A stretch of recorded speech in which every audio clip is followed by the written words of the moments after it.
প্রিয় দর্শক, মা ফাতেমা রাদিয়াল্লাহু আনহার ঘরে সামান্য পরিমাণেও খাবার ছিল না। ছোট্ট হাসান ও হুসাইন রাদিয়াল্লাহু আনহু মায়ের আঁচল ধরে কাঁদতে লাগল, মা, আমাদের খাবার দাও, আমরা খুব ক্ষুধার্ত। অন্যদিকে একই সময়ে কুলসুমের ঘরে আনন্দ উৎসবের আয়োজন চলছিল। সেখানে বিপুল পরিমাণ খাবার সাজানো হয়েছিল। আরবের বড় বড় ধনী ব্যক্তি, ব্যবসায়ী ও তাদের পরিবার সেখানে অংশগ্রহণ করেছিল। সেই মহা দাওয়াতে প্রিয় নবী সাল্লাল্লাহু আলাইহি ওয়াসাল্লামও কুলসুমের বাড়িতে উপস্থিত হয়েছিলেন। তারপর কুলসুম নবী করিম সাল্লাল্লাহু আলাইহি ওয়াসাল্লামকে সালাম দিয়ে বললেন, হে আল্লাহর প্রেরিত রাসূল, হে আমার পিতা, আপনি এসেছেন, আমি অনেক খুশি হয়েছি। আপনি এখানে বসুন। আমরা অনেকেই জানি, আবার অনেকেই জানি না, কুলসুম ছিলেন ধন সম্পত্তির দিক থেকে অনেকটাই স্বাবলম্বী। পক্ষান্তরে মা ফাতেমা ছিলেন অত্যন্ত গরিব। কিন্তু অত্যন্ত গরিব হলেও তিনি দ্বীন প্রচার এবং ঈমান আমলের দিক থেকে ছিলেন অটল। কেনই বা থাকবেন না? মা ফাতেমা হলেন জান্নাতের সর্দারিনী। তিনি জান্নাতুল ফিরদাউসে সকল জান্নাতি নারীদের প্রতিনিধিত্ব করবেন। কুলসুমের বাড়িতেই বিভিন্ন রকমের খাবারের আয়োজন হতে লাগল। মহানবী সাল্লাল্লাহু আলাইহি ওয়াসাল্লাম বললেন, মা কুলসুম, তুমি তো সবাইকে এখানে আমন্ত্রণ জানিয়েছ। সবাইকেই আমি দেখতে পাচ্ছি। শহরের বিভিন্ন লোক এখানে এসেছে তোমার মেজবানে অংশগ্রহণ করার জন্য। সবাই নিশ্চয়ই ভালো মন্দ খাবার খেয়ে এখান থেকে যাবে। নিঃসন্দেহে অনেক সুন্দর এবং ভালো একটি আয়োজন করেছ তুমি। মা কুলসুম, তুমি কাকে কাকে এখানে আমন্ত্রণ জানিয়েছ? কুলসুম বললেন, হে আমার পিতা, হে আল্লাহর রাসূল, আমি আমার মেজবানি শহরের ধনাঢ্য সবাইকে আমন্ত্রণ জানিয়েছি। আব্বাজান, শহরের সকল পণ্ডিত জ্ঞানীদের এখানে আমন্ত্রণ জানিয়েছি। নবী করিম সাল্লাল্লাহু আলাইহি ওয়াসাল্লাম বললেন, তুমি সবাইকে এখানে আমন্ত্রণ করেছ, কিন্তু একজনকে তুমি আমন্ত্রণ করনি। কুলসুম তখন বললেন, কে বাবা, কাকে আমি আমন্ত্রণ করিনি? নবী করিম সাল্লাল্লাহু আলাইহি ওয়াসাল্লাম বললেন, সেটা তো তোমার অজানা হওয়ার কথা নয়। সে তো তোমার রক্তের সম্পর্ক, তোমার আপন বোন ফাতেমা। কুলসুম একটু চুপ হয়ে রইলেন। ফাতেমাকে সে ইচ্ছা করেই আমন্ত্রণ করেনি, কারণ ফাতেমা ছিল অনেকটাই গরিব। তার পোশাক আশাক ভালো ছিল না। কুলসুম ভেবেছিল, ফাতেমা যদি এই অনুষ্ঠানে আসে তাহলে তার মান সম্মানে হানি ঘটবে, তাই তিনি তাকে আমন্ত্রণ করেননি। এদিকে কুলসুম যখন অনেক বড় মেজবানের আয়োজন করল, ভালো ভালো কোরমা পোলাওয়ের আয়োজন করল, মা ফাতেমারই আপন বোন কুলসুম শহরের সবাইকে আমন্ত্রণ করে খাওয়াচ্ছেন। তখন পক্ষান্তরে একবেলা খেতেও পারছিল না মা ফাতেমা এবং তার দুই সন্তান হাসান এবং হোসেন। ক্ষুধার জ্বালায় কাতরাচ্ছিল এবং তারা বলছিল, মা, আমাদের খুবই ক্ষুধা লেগেছে, আমরা আর ক্ষুধার জ্বালা সহ্য করতে পারছি না, তুমি আমাদেরকে কিছু খাবার দাও। মা ফাতেমার চোখ থেকে অজস্র ধারায় পানি ঝরছিল এবং তিনি আল্লাহর কাছে বলছিলেন, হে আল্লাহ, আমার ঘরে তো কোনো খাবার নেই, কোনো দিরহামও নেই। এই মাসুম বাচ্চার মুখে আমি কি তুলে দিব এখন? আমি না হয় ক্ষুধার জ্বালা সহ্য করতে পারছি, কিন্তু এই মাসুম বাচ্চা দুটো ক্ষুধার জ্বালা সহ্য করতে পারছে না। মা ফাতেমার কান্নায় আল্লাহর আরশ কেঁপে উঠল। হায় আল্লাহ, আপন বোনের বাসায় কোনো খাবার নেই, হাসান হোসেন এক বেলা ক্ষুধার জ্বালায় কাতরাচ্ছে। তখনই মা ফাতেমার আপন বোন কুলসুমের বাড়িতে ভালো ভালো রান্না করা হচ্ছে, ভালো ভালো খাবারের আয়োজন করা হচ্ছে। মেজবানে অনেক মানুষ এসেছে, অনেক মানুষই দাওয়াত পেয়েছে, কিন্তু গরিব বলে মা ফাতেমাকেই দাওয়াত দিল না তার আপন বোন কুলসুম।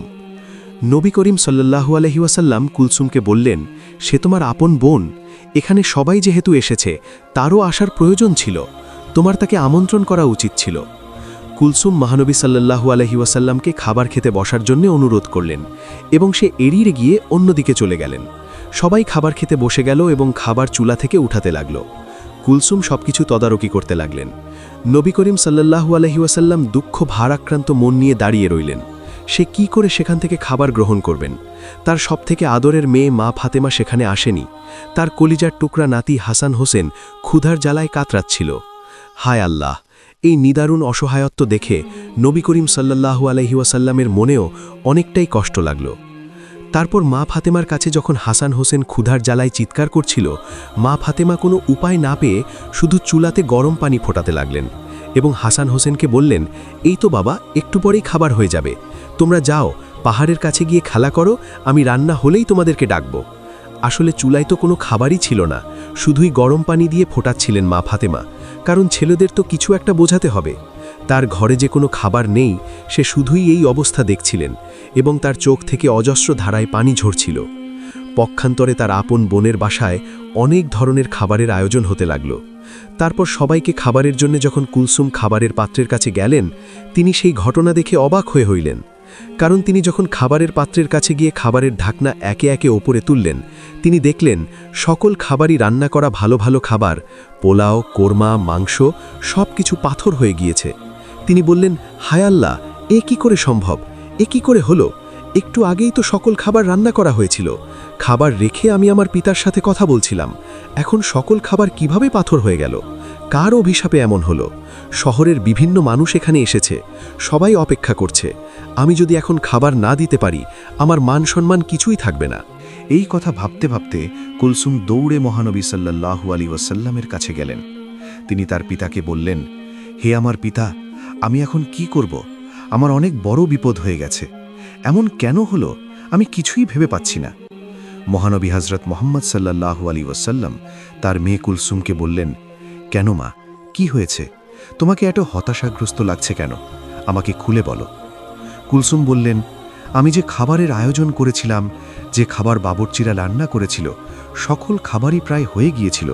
আমি যখন আপনার সাথে কথা বলে সবাইকে খাবার দেওয়ার জন্য, তদারকি করার জন্য খাবারের কাছে গেলাম এবং গিয়ে খাবারের পাত্র একে একে উঠাতে লাগলাম, আমি দেখলাম সকল খাবারই কয়লায় পরিণত হয়ে গিয়েছে। এখন আমি কি খাওয়াবো এই আমন্ত্রিত অতিথিদের? আমি তাদের কি দেব? এত বড় মেজবানে শহরের ধনী ব্যক্তিরা, জ্ঞানী ব্যক্তিরা উপস্থিত হয়েছে। আমি যদি এখন তাদের সামনে খাবার দিতে না পারি, তাহলে আমার মান সম্মান কিছুই থাকবে না। আপনি আমাকে সাহায্য করুন, আমি এখন কি করতে পারি? নবী করিম সাল্লাল্লাহু আলাইহি ওয়াসাল্লাম সব কিছুই বুঝতে পারলেন। তিনি বললেন, মা কুলসুম, তুমি অনেক বড় ভুল করে ফেলেছ, যে ভুলে আল্লাহর আরশ কেঁপে গিয়েছে। আল্লাহ অনেকটাই তোমার উপর নারাজ হয়েছেন, আর তিনি এজন্যই নারাজ হয়েছেন তুমি তোমার আপন বোন ফাতেমাকে গরিব বলে এ মেজবানে আমন্ত্রণ করনি। সে দিন আনে দিন খায়, তার মাসুম বাচ্চা হাসান ও হোসেন ভালো মন্দ খাবার তো দূরের কথা, দুবেলা পেট ভরে খেতেও পারে না। অথচ আপন বোনের ছেলেদের তুমি তোমার মেজবানে আমন্ত্রণ করনি। শহরের সকল মানুষকে তুমি আমন্ত্রণ করেছ, আর সে গরিব বলে, তার পোশাক আশাক ভালো নয় বলে তুমি তাকে আমন্ত্রণ করনি। সে মনে অনেকটাই কষ্ট পেয়েছে, তার মাসুম বাচ্চারা ক্ষুধার জ্বালায় কাতরাচ্ছে। এই ঘটনা আল্লাহর আরশে পৌঁছে গিয়েছে। আল্লাহ তোমার ওপর নারাজ হয়েছেন, তাই তোমার সকল খাবারই সে কয়লায় পরিণত করে দিয়েছেন। এরপর কুলসুম বললেন, হায় আল্লাহ, আমি তো এতটা ভাবিনি। হে আল্লাহর নবী, আপনি কিছু একটা করুন, এর সমাধান দিন। নবী করিম সাল্লাল্লাহু আলাইহি ওয়াসাল্লাম বললেন, এর উপায় একমাত্র মা ফাতেমার কাছেই আছে, তিনিই পারেন সকল সমস্যার সমাধান করতে। নিশ্চয়ই তার ইচ্ছায় আল্লাহ রাব্বুল আলামিন এই সমস্যার সমাধান করে দিতে পারেন। তখন কুলসুম দৌড়াতে দৌড়াতে মা ফাতেমার বাড়িতে পৌঁছে গেলেন। সেখানে গিয়ে তিনি মা ফাতেমাকে ডাক দিলেন। মা ফাতেমা বাড়ি থেকে বের হয়ে আসলেন এবং বললেন, হে আমার বোন, তোমাকে এতটা হতাশাগ্রস্ত দেখাচ্ছে কেন? এই অসময়ে আমার বাড়িতে কেন? আজ তো তোমার বাড়িতে অনেক বড় খাবারের আয়োজন, অনেক বড় মেজবানের আয়োজন করেছো তুমি। কুলসুম কান্না করে বললেন, হে আমার বোন, আমাকে তুমি ক্ষমা করে দাও। আমার মেজবানে আমি সবাইকে আমন্ত্রণ করেছি, তোমাকে আমি আমন্ত্রণ করিনি। আমি অনেক বড় ভুল করে ফেলেছি। মা ফাতেমা বললেন, না না, ঠিক আছে, আমি নিতান্তই গরিব মানুষ, শহরের ধনী মানুষেরা তোমার আমন্ত্রণে এসেছে। আমি ওখানে গেলে তোমার মান সম্মানের হানি হতে পারে, এটা আমি বুঝতে পেরেছি। তোমার উপর আমার কোনোই রাগ নেই। তখন কুলসুম বললেন, এখন এসব কথা বলার সময় নয়, তুমি আমাকে ক্ষমা করে দিও। তোমাকে আমি আমন্ত্রণ করিনি বিধায় মহান আল্লাহ রব্বুল আলামিন আমার উপর নারাজ হয়েছেন। আমি যখনই সবাইকে খাবার দিতে যাব, তখন দেখি আমার সকল খাবারই কয়লায় পরিণত হয়ে গিয়েছে। তুমি এখনই সেখানে চলো, আমার পিতা নবী করিম সাল্লাল্লাহু আলাইহি ওয়াসাল্লামও সেখানে রয়েছেন। হে আমার বোন, তুমি যদি ওখানে উপস্থিত না হও তাহলে ওই সমস্যার সমাধান হবে না এবং আমি শহরের কাউকেই খাবার দিতে পারবো না। তারা সবাই উপস্থিত হয়েছে, তাদের কাউকেই খাবার দিতে না পারলে তোমার আপন বোন কুলসুমের মান সম্মান কিছুই থাকবে না। এই কথা শুনে মা ফাতেমা বললেন, ঠিক আছে, আমি তোমার কষ্টের কথা বুঝতে পেরেছি, তুমি হতাশ হইও না, চলো দেখি কি করা যায়।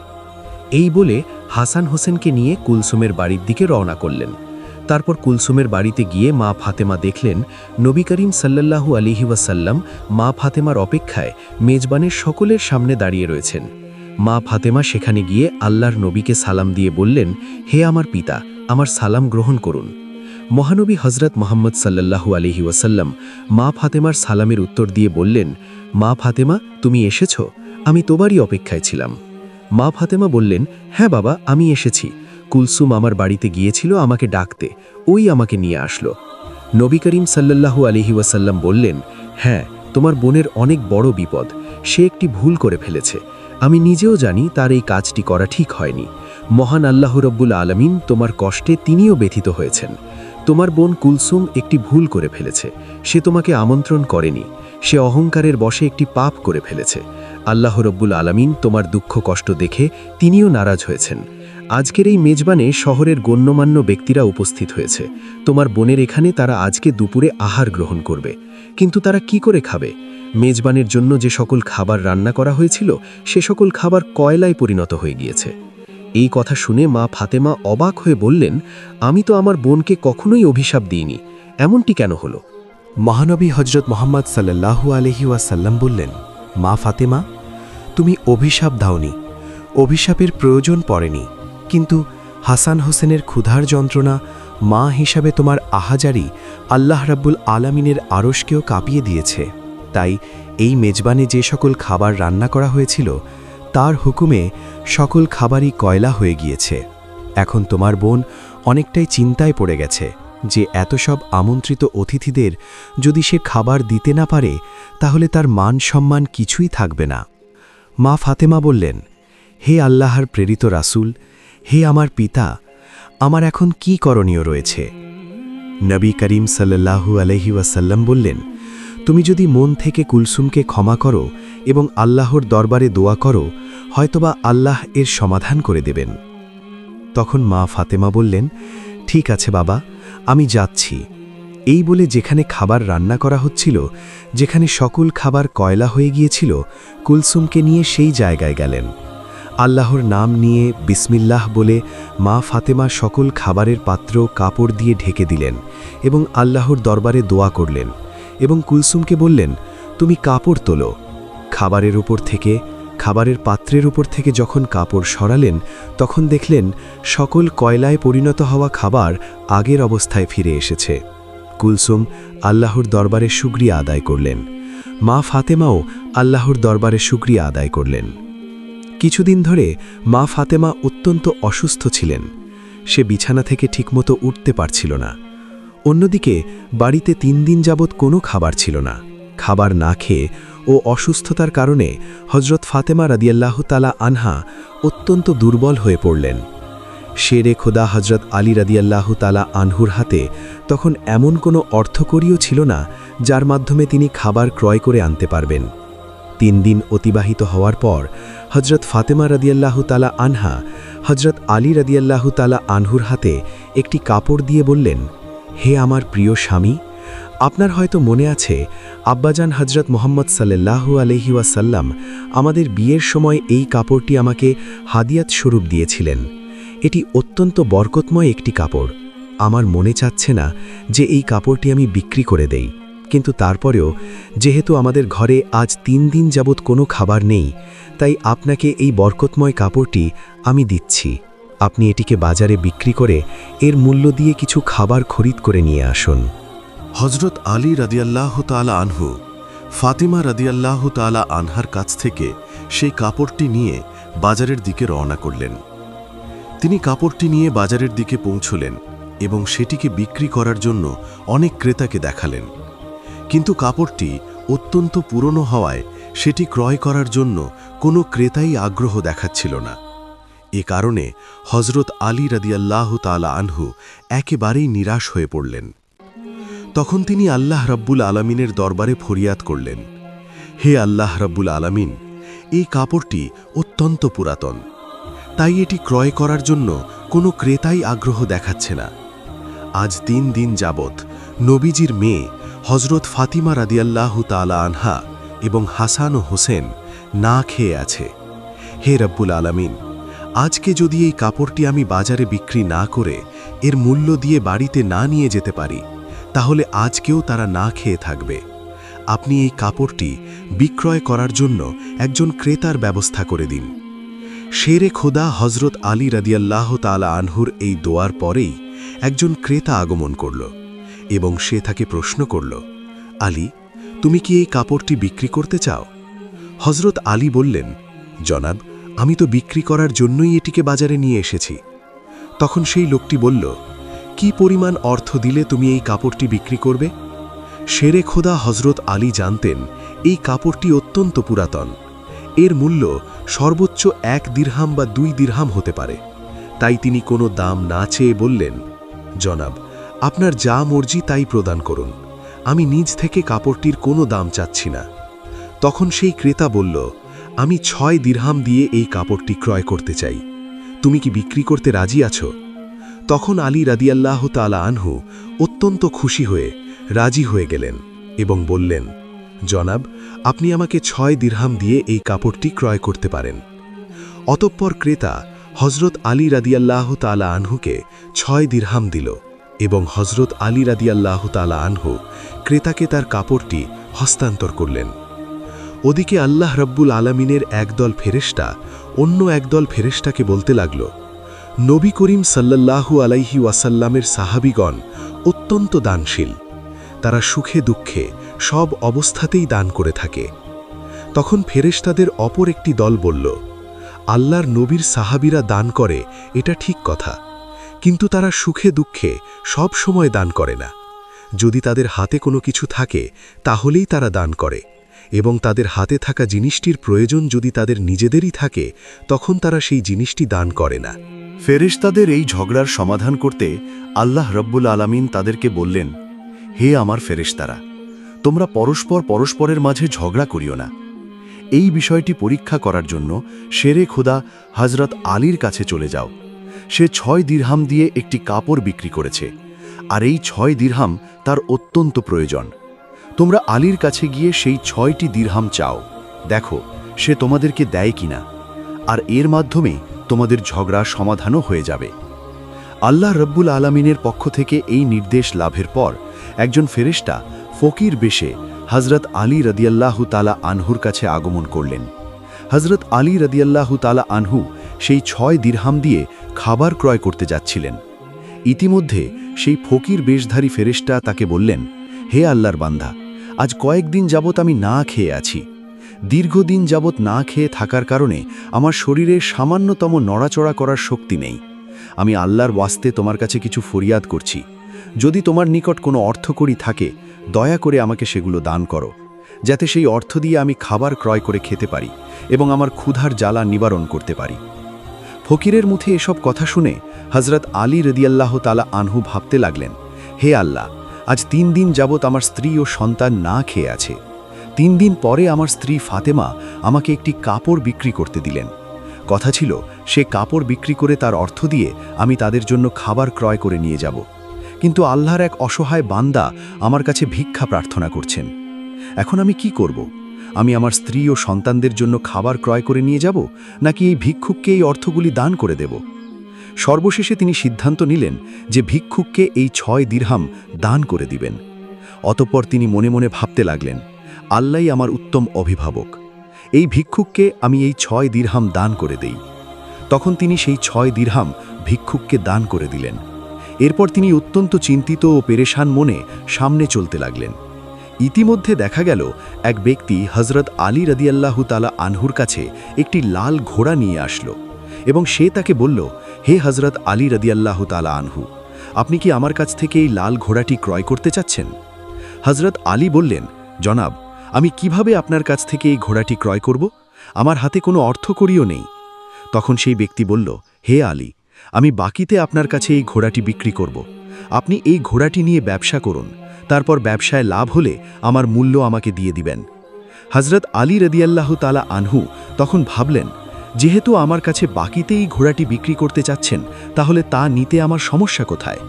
অতঃপর হজরত আলী রাদিয়াল্লাহু তাআলা আনহু বললেন, আপনি কত দিরহামের বিনিময়ে এই ঘোড়াটি বিক্রি করবেন?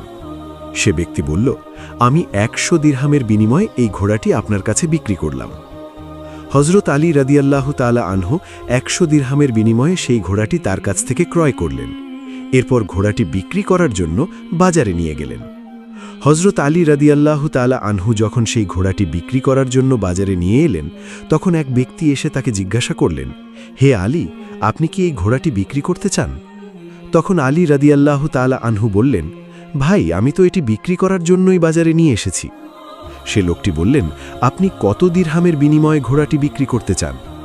আলী রাদিয়াল্লাহু তাআলা আনহু নিজে থেকে কোনো দাম না বলে সেই লোকটাকে বললেন, আপনি কত দিরহামের বিনিময়ে ঘোড়াটি ক্রয় করতে পারবেন? সে ব্যক্তি তখন বলল, আমি 160 দিরহামের বিনিময়ে এই ঘোড়াটি আপনার কাছ থেকে ক্রয় করতে চাই। তখন হজরত আলী রাদিয়াল্লাহু তাআলা আনহু চিন্তা করলেন, আমি তো এই ঘোড়াটি 100 দিরহামের বিনিময়ে ক্রয় করেছি, আর তিনি আমাকে মূল্য পরিশোধ করতে চাচ্ছেন 160 দিরহাম। অতএব এখানে আমার 60 দিরহাম লাভ হবে। তখন হজরত আলী রাদিয়াল্লাহু তাআলা আনহু বললেন, ভাই, আমি আপনার কাছে 160 দিরহামের বিনিময়ে ঘোড়াটি বিক্রি করে দিলাম। সে ব্যক্তি হজরত আলী রাদিয়াল্লাহু তাআলা আনহুর কাছে 160 দিরহাম দিয়ে সেই ঘোড়াটি ক্রয় করলেন। হজরত আলী রাদিয়াল্লাহু তাআলা আনহু তখন যার কাছ থেকে ঘোড়াটি ক্রয় করেছিলেন, তাকে 100 দিরহাম পরিশোধ করার পরেও তার কাছে রয়ে গেল 60 দিরহাম। তিনি 6 দিরহাম আল্লাহর রাস্তায় দান করেছিলেন। আল্লাহ রাব্বুল আলামিন তার বিনিময়ে তাকে 10 গুণ বৃদ্ধি করে 60 দিরহাম দিয়ে দিলেন। অতপর 60 দিরহামের বিনিময়ে হজরত আলী রাদিয়াল্লাহু তাআলা আনহু বিপুল সংখ্যক খাবার ক্রয় করে বাড়ির দিকে রওনা হলেন। যখন তিনি বিপুল সংখ্যক খাবার নিয়ে বাড়িতে আসলেন, তখন হজরত ফাতেমা রাদিয়াল্লাহু তাআলা আনহা তাকে বললেন, হে আলী, আমি তোমাকে যে কাপড়টি বিক্রি করতে বলেছিলাম, সেই কাপড়ের মূল্য দিয়ে তো এত পরিমাণে খাবার ক্রয় করা সম্ভব নয়। তাহলে তুমি এই পরিমাণ খাবার ক্রয় করার জন্য অর্থ কোথায় পেলে? তুমি আগে আমাকে এই কথা বলো, তারপর তুমি আমার বাড়িতে প্রবেশ করতে পারবে। হজরত আলী রাদিয়াল্লাহু তাআলা আনহু বললেন, ফাতেমা, আগে আমি বাড়িতে প্রবেশ করি, তারপর না হয় আমি তোমাকে প্রকৃত ঘটনাটি খুলে বলবো।